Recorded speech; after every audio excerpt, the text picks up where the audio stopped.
অদৃশ্য অবস্থায় কি দোয়া করতে পারেন একজন মানুষ, এই দোয়াটা শিখে নেন, ইনশাআল্লাহ আপনার জীবনের সমস্ত সংকট কেটে যাবে ইনশাআল্লাহ।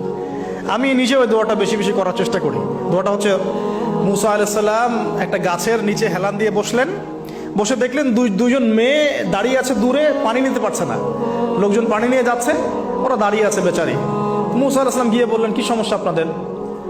এটা নিয়ে আপনারা আবার মেয়েদের সাথে কথা বলার চেষ্টা করেন, ঠিক আছে? তো মাহারাম গায়রা মাহারাম মেনে চলে।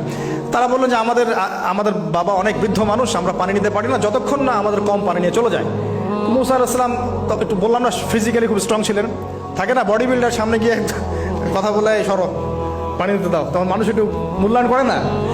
তো মুসা আলাইহিস সালাম এভাবে পানি নিয়ে দিলেন এবং বাছুরদেরকে পানি পান করালেন, করিয়ে গাছের নিচে এসে বসে আছেন। বসে বসে তিনি দোয়া করছেন, এই যে দোয়াটা তিনি দোয়া করছেন, রব্বি, একটা নেক কাজ করলেন, নেক কাজ করলেন না, মানুষের উপকার করলেন, নেক কাজ করে এসে গাছের নিচে বসে দোয়া করছেন, আল্লাহ এখানে তো আমার খাবার পানি বাসস্থান কিছুই নাই, আমি কি করব? রব্বি ইন্নি লিমা আনজালতা ইলাইয়া মিন খায়রিন ফাকির, রব্বি ইন্নি লিমা আনজালতা ইলাইয়া মিন খায়রিন ফাকির। আবার বলেন, রব্বি ইন্নি লিমা আনজালতা ইলাইয়া মিন খায়রিন ফাকির। অর্থ হচ্ছে, হে আল্লাহ, তুমি তোমার পক্ষ থেকে আমার উপরে যে নেয়ামতগুলো দিবে, আমি এর জন্য ফকির হয়ে বসে আছি। আল্লাহ অর্থ বুঝে পড়বেন ভাই, নামাজ রোজা হজ জাকাত যাই করেন আল্লাহর ওয়াস্তে অর্থ বুঝে পড়বেন। অর্থ বুঝে পড়লে আপনার ইবাদতের স্বাদ পাবেন, তৃপ্তি পাবেন, আল্লাহর সাথে কানেকশন হবে, আল্লাহর নূর পাবেন, মাআরিফত পাবেন, সত্য স্বপ্নও দেখবেন তখন ইনশাআল্লাহ। তখন শুয়ে শুয়ে সত্য স্বপ্ন দেখবেন ইনশাআল্লাহ। আল্লাহ পাক তৌফিক দান করবেন। এবার আল্লাহ পাকের সাহায্য নেমে আসলো, ওই দুই মেয়ের মধ্যে একজন হেঁটে হেঁটে চলে আসছে। এবার এই মেয়ের হাঁটা সম্পর্কেও কোরআন কথা বলেছে, সুবহানাল্লাহ।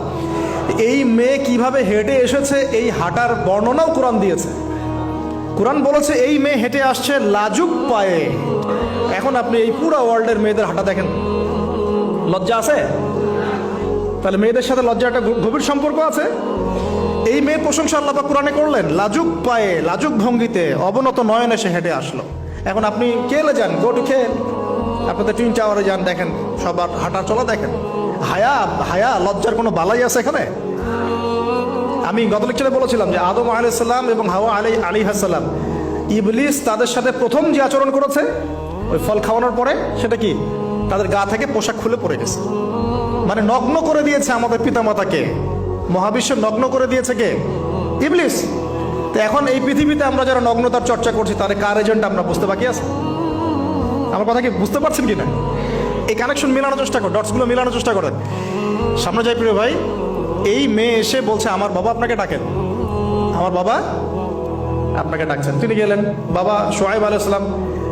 তখন এক বোন ইনডাইরেক্টলি বাবাকে বোঝাচ্ছে যে বিয়ে শাদী দিলে ভালো হয়।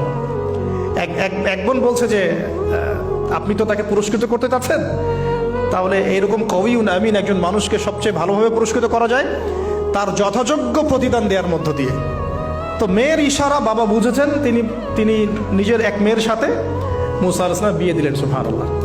তবে শর্ত দিলেন, দেনমোহর কি? মোহর তো নাই। মোহর কি এবার? মোহর হচ্ছে 8 বছর তোমাকে আমার ফার্মে কাজ করতে হবে। এটা আগেকার একটা স্টাইল ছিল, সুন্নাহ। এটা এখন নাই যদিও, আগে এরকম ছিল যে দেনমোহর দেওয়ার জন্য এই একটা পদ্ধতি ছিল। যেমন ইয়াকুব আলাইহিস সালামের ক্ষেত্রেও এরকম 7 বছরের কথা আসছে, তিনি 7 বছর তার শ্বশুরের ফার্মে কাজ করেছেন। এটা নতুন ছিল না ওই সময়, এটা কমন ছিল। এখন যেমন আমাদের দেশে কমন 10 লাখ টাকা মোহর হবে, 10,000 টাকা দিব, বাকিটা সব বাকি, তাই না? তো এরকম আর কি কমন কিছু বিষয় থাকে আর কি। আস্তাগফিরুল্লাহ, মাফ করো। বলবে বাসরাতে, বলবে আমাকে মাফ করে দাও। শুরুতেই নিজের গায়রথহীনতার পরিচয় দিল। আবার এদিকে শ্বশুরের কাছে মাশাল্লাহ মোটা অঙ্কের ডোনেশন নিতে চাচ্ছে, যৌতুক। বিয়ে আমাদের ওখানে মাশাল্লাহ মানে কেনা বেচা, মেয়ে বিক্রি করতেছে আর ছেলে কিনতেছে। এবার 8 বছর পূর্ণ করা হলো, তিনি আরো 2 বছর 10 বছর পূর্ণ করলেন। এই 10 বছরে মুসা আলাইহিস সালাম নববী পরিবেশ পেলেন, অভিভাবক পেলেন, স্ত্রী পেলেন, প্রেমময়ী সন্তান ইত্যাদি সবকিছু। এবার আল্লাহ রাব্বুল আলামিন তাকে মিশরের দিকে যাওয়ার যে সময়টা এখন হয়ে গেছে, 10 বছর হয়ে গেছে, মিশরের দিকে যেতে হবে। যাওয়ার পথে স্ত্রীর প্রসব বেদনা উঠেছে। তখন মুসা আলাইহিস সালাম আগুন খুঁজছেন। আগুন কি খুঁজছেন ভাই? আগুন খুঁজতে খুঁজতে খুঁজতে খুঁজতে তুর পাহাড়ের ওখানে গিয়ে দেখছেন যে আগুন গাছে জ্বলছে, সবুজ পাতার উপরে আগুন, তিনি অবাক। এই সময় আওয়াজ আসলো, বিসমিল্লাহির রহমানির রহিম, ইন্নী আনা রাব্বুক ফাখলা'না আলাইক ইন্নাকা বিল ওয়াদিল মুকদ্দাস তুয়া। মুসা, ইন্নানি আনা আল্লাহ লা ইলাহা ইল্লা আনা ফা'বুদনি ওয়া আকিমিস সালাতা লিযিকরি। মানে এখানে অনেকগুলো কথা আছে, সূরা তাহার মধ্যে আছে। আওয়াজ চতুর্দিক থেকে ভেসে আসলো। মহান আল্লাহ রব্বুল আলামিন তার শান অনুযায়ী, তার ইজ্জত অনুযায়ী তিনি যেভাবে কথা বলেন সেভাবে মুসা আলাইহিস সালামের সাথে কথা বললেন। আল্লাহু আকবার। বললেন, ইয়া মুসা, হে মুসা, ইন্নানি আনা আল্লাহ, নিশ্চয় আমি আল্লাহ, লা ইলাহা ইল্লা আনা, আমি ছাড়া কোনো ইলাহ নাই, ফা'বুদনি, তুমি আমার ইবাদত করো, ওয়া আকিমিস সালাতা লিযিকরি, আমার ইবাদতের জন্য সালাত কায়েম করো, আমার জিকিরের জন্য সালাত কায়েম করো, আমার স্মরণের জন্য সালাত কায়েম করো। ফাখলা'না আলাইক, তোমার জুতা খুলে ফেলো, ইন্নাকা বিল ওয়াদিল মুকদ্দাস তুয়া, তুমি তুয়া উপত্যকায় আছো, পবিত্র তুয়া উপত্যকায় আছো। আদব শেখানো হলো। এভাবে অনেক কথোপকথন হলো। নবী মুসা আলাইহিস সালাম ভয় পেয়ে গেলেন এবং আল্লাহ পাক আরো কথা বললেন, ওয়ামা তিলকা বিয়ামিনিকা ইয়া মুসা, তোমার ডান হাতে এটা কি? মুসা আলাইহিস সালাম বলছেন, ক্বালা হিয়া আসায়া আতাওয়াক্কাউ আলাইহা ওয়া আহুশু বিহা আলা গনামি ওয়া লিয়া ফিহা মাআরিব উখরা, এটা তো আমার লাঠি, এটা দিয়ে আমি ডালপালা পারি, আমার ওই যে গবাদি পশু চড়াই। আল্লাহ পাক বলছেন যে এটা ছুঁড়ে মারো, আলকিহা ইয়া মুসা, এটা ছুঁড়ে মারো। ফালকাহা, তিনি ছুঁড়ে মারলেন, ফাইদা হিয়া হাইয়াতুন তাসা, এবং এটা ছোটাছুটি শুরু করলো, বড় একটা সাপ হয়ে গেল। সুবহানাল্লাহ। এগুলো কোনো গাল গল্প নয়, এগুলো আল্লাহ রাব্বুল আলামিনের মুআজিজা, মুআজিজাতুল কুবরা, এটা বড় মুআজিজা। তিনি পিছনের দিকে দৌড়ানো শুরু করলেন সাপ দেখে, খাইফা ইয়াতারাক্কাব, মানে ভয়ে দৌড়ানো শুরু করলেন। আল্লাহ পাক বলছেন, লা ইয়াখাফু লাদাইনাল মুরসালিন, আমার কাছে রসুলগণ ভয় পায় না, তুমি ভয় পেও না, তুমি ওটাকে ধরো পিছন থেকে, সেটা আবার লাঠি হয়ে যাবে। পিছন থেকে হাত দেওয়া হলো, লাঠি হয়ে গেল। সুবহানাল্লাহ। এবার বলছে যে তুমি তোমার বগলের নিচে হাত ঢুকাও। মুসা আলাইহিস সালাম বগলে হাত ঢুকালেন, বের করলেন, হাত থেকে টর্চ লাইটের মতো আলো বের হওয়া শুরু। এটা দ্বিতীয় নিদর্শন। কেন দেয়া হলো নিদর্শন?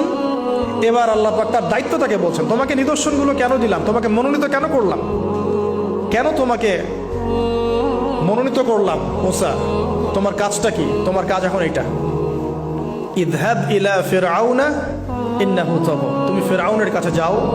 ফিরআউন সীমা লঙ্ঘন করেছে, মনে আছে ফিরআউনের কথা? সীমা লঙ্ঘন করেছে। তখন মুসা আলাইহিস সালাম তার অপারগতা প্রকাশ করছেন এভাবে। তিনি বলছেন, আল্লাহ, আমার তো জিহ্বায় জড়তা আছে, আর আমি তো ওখানে এক ব্যক্তি, আমার খুনের অভিযোগ আমার কাঁধে, আমি এখন কিভাবে কি করবো আল্লাহ? তখন আল্লাহ রাব্বুল আলামিন বলছেন, এই দোয়াটা করো।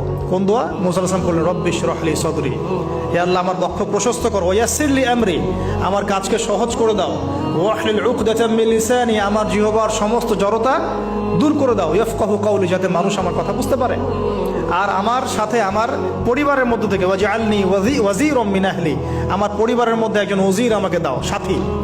হারুন আখি, আমার ভাই হারুনকে দান কর। সুবহানাল্লাহ। হারুন আলাইহিস সালামকে নবুয়ত দেয়া হলো, দুজনকে আল্লাহ পাক এখন বলছেন, ইযহাবা ইলা ফিরআউন, তোমরা দুজন এখন ফিরআউনের কাছে যাও। ফাইন্নাহু তাগা ফাকুলা লাহু কাওলান লাইয়িনা, তবে তাকে গিয়ে কর্কশ ভাষায় কথা বলবে না, নরম স্বরে কথা বলবে। দায়ীদের এখানে সুন্নাহ, দায়ীদের জন্য শিক্ষা আছে, দায়ী আলেম যারা মুবাল্লিগ তাদের শিক্ষা আছে। ফিরআউনের সামনে গিয়ে দাওয়াত দিলেও কিভাবে দিতে হবে? ফাকুলা লাহু কাওলান লাইয়িনা, নম্রভাবে কথা বলো। লাআল্লাহু, কেন নম্রতার সাথে? লাআল্লাহু ইয়াতাযাক্কারু আও ইয়াখশা, হয়তোবা নম্রতা প্রদর্শন করলে সে উপদেশ গ্রহণ করতে পারে, অথবা সে আল্লাহকে ভয় করতেও পারে।